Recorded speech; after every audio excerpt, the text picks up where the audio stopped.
Hi everyone. Today, I'm making a delicious baked dum lobster biryani. The rice is beautifully infused with rich lobster flavors, and the lobster meat is tender, flaky, and buttery. Let's begin by cleaning the lobster. I'll use all the claws to prepare a flavorful stock, which will be used to cook the rice. Then, I'll carefully remove the tail meat without damaging the shell, as we'll use the shell later for presentation. Now, I'll cook the rice in the rich lobster stock, allowing every grain to absorb all those incredible flavors. Meanwhile, I'll sauté sliced onions in ghee until they're perfectly golden brown. Once the onions are ready,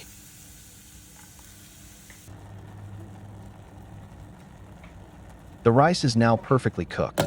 I'll add chopped green chilies, followed by turmeric, red chili powder, and garam masala. After mixing everything well, I'll add ginger garlic paste and chopped tomatoes. Next, I'll pour in the remaining lobster stock,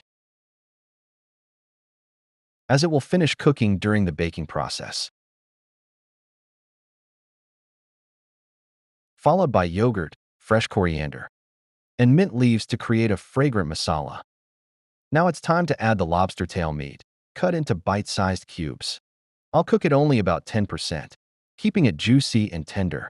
I'll first stuff the lobster shell with the lobster meat, then gently fill it with the aromatic biryani rice.